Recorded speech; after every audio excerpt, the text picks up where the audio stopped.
Bonjour à toutes et à tous, nous sommes le mardi 16 avril, on fait le point sur l'actualité vendéenne à la mi-journée. Et avant toute chose, une intervention des sapeurs-pompiers a eu lieu à l'Aiguillon-sur-Vie à cause d'une fuite de gaz ce matin sur la rue Georges Clémenceau. 20 personnes ont été évacuées et le gaz a été coupé pour 121 foyers. Cela faisait suite à des travaux de terrassement. Une pelleteuse avait arraché une canalisation. La situation est revenue à la normale à midi. On continue avec une belle rencontre, celle de ce duo pas comme les autres. Depuis un an, Héloïse et Hermès ne se quittent plus. La jeune fille de 10 ans est atteinte de diabète et son compagnon à 4 pattes est capable de sentir sa glycémie et d'alerter en cas de problème. C'est un nouveau procédé, il n'y a qu'une trentaine de chiens en France qui sont capables de détecter le diabète. Hermès a été formé pendant un an avec l'aide de différents sponsors et grâce à ce soutien médical et émotionnel, le quotidien d'Héloïse a changé. Diane Delangle est allée à leur rencontre. Le meilleur compagnon de jeu, mais pas seulement. Hermès, sympathique Golden Retriever, est depuis un an le chien d'assistance et d'alerte d'Héloïse. Âgée de 10 ans, cette dernière est atteinte de diabète depuis 4 ans. Hermès et son odorat surdéveloppé l'aident au quotidien. Quand on est en crise, aussi bien en hyperglycémie qu'en hypoglycémie, notre corps dégage une odeur qui n'est pas du tout détectable à l'odorat humain. Par rapport aux appareils qu'a Héloïse sur son corps, on a une avance de 15 à 20 minutes sur les appareils médicaux. Parce que donc c'est un liquide interstitiel qui est pris, c'est pas directement le sang, mais l'odeur que le corps dégage, les chiens peuvent le détecter. Ça fait 10 glucides. Je valide, donc là il propose 0,9, je confirme. Et là il y a de l'insuline qui va sortir de ça. À cet âge, la glycémie peut varier en quelques secondes, d'une émotion à une autre. Pour avertir, Hermès a appris à poker, c'est-à-dire effectuer une touche avec la truffe, signe qu'il faut réguler l'insuline. Il est aussi capable d'agir en situation d'urgence. Hermès est là aussi pour rassurer Héloïse.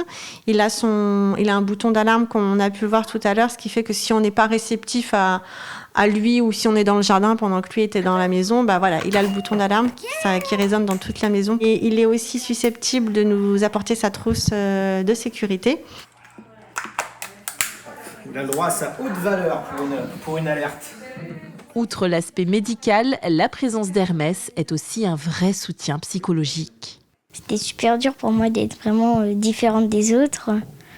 Je me suis fait un peu harceler. Tout le monde croyait que ça pouvait se transmettre. À elle, je lui ai arraché son capteur. Personne ne jouait avec moi. Des fois, toute la classe était contre moi. Donc, c'était pas cool. Et puis, quand Hermès il est venu, on a fait une présentation à l'école et puis ils ont tous compris vraiment. Il nous aide pour les alertes, mais il nous aide aussi psychologiquement. Il m'appelle quand j'ai besoin, il vient me voir. Quand je me sens pas bien, je vais le voir. Les aptitudes d'Hermès sont réévaluées chaque année par Acadia, qui reste propriétaire du chien.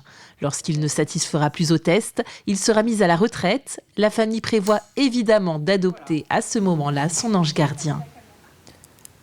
Le contrat quartier de Fontenay-le-Comte est renouvelé jusqu'en 2030. Anciennement appelé contrat ville, ce dernier permet aux communes signataires d'obtenir une enveloppe allant de 50 à 60 000 euros pour financer des actions à destination de ces quartiers dits prioritaires et de ces populations.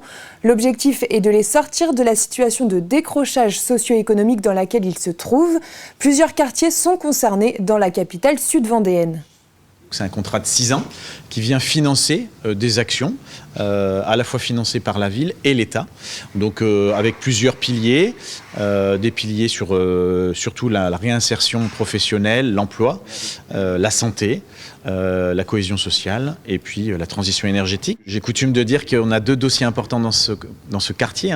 On a l'ANRU, qui est l'agence de renouvellement urbain, qui vient financer finalement la maison, c'est-à-dire l'ensemble des projets bâtimentaires, les tours des Moulins-Lyon, l'école, tous les gros bâtiments. Et puis on a le contrat de ville qui vient financer des actions au service des habitants du territoire du contrat de ville, donc le quartier des Moulins-Lyon, le quartier des Loges et le quartier de la Sablière. Dans 3 mois et demi, le coup d'envoi des Jeux Olympiques sera donné à Paris et la flamme a été allumée ce matin à Olympie en Grèce. Donc intéressons-nous à la nouvelle discipline olympique, le breakdance ou breaking. Saint-Hilaire-de-Riez met en avant cet art qui combine des acrobaties et de la danse avec le Battle de Riez. Ce sera du 26 au 28 avril prochain et vous pouvez réserver vos places sur le site internet de la commune. Cet événement est totalement gratuit. Et alors pour cette deuxième édition, la programmation est plus complète. Des initiations ont même été proposées aux enfants la semaine dernière avec le collectif SNT. Regardez ce reportage. Des poses, des figures, le tout sur de la musique. Ces élèves de CP-CE1 sont en pleine initiation de breakdance. Mélange de danse et d'acrobatie, ce sport transmet de nombreuses valeurs. Peu importe la discipline que l'on pratique dans cette culture-là, il y a vraiment toujours cet élément confiance en soi. C'est pour ça, là tout à l'heure, par exemple, c'était des enfants, ils étaient en CP ou CE1. Il y a ce truc de posture en break. Là, on les fait jouer avec des postures de super-héros. On leur dit faites Spider-Man et là ils sont à fond parce que c'est des codes qu'ils connaissent. C'est ça aussi l'idée, c'est d'avoir des inspirations. Il y en a qui prennent des inspirations par exemple d'animaux, de sauts ou de gestuels d'animaux, etc. En fait c'est justement ça, tout cet élément-là il est hyper vaste. Ces ateliers ne sont pas anodins. Saint-Hilaire-de-Riez est labellisé Terre de Jeux. Et comme le breakdance est la toute nouvelle épreuve des Jeux Olympiques 2024, la commune met cette discipline à l'honneur depuis maintenant 2 ans. Cette année, on a un peu étoffé autour de l'édition de l'année dernière, où on avait organisé simplement un battle et quelques ateliers d'initiation. Alors que cette année, on propose vraiment des animations pour les écoles. Donc on intervient dans les écoles primaires, les collèges et le lycée du pays de Saint-Gilles-Croix-de-Vie. Des ateliers et des battles de breakers professionnels internationaux sont au programme. Mais pour patienter, voici un avant-goût.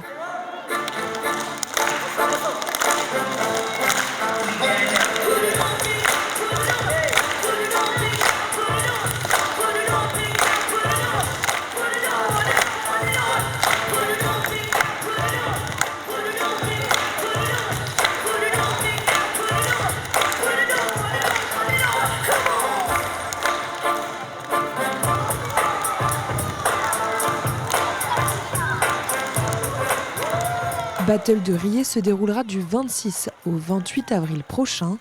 3 jours gratuits entièrement dédiés à cet art urbain.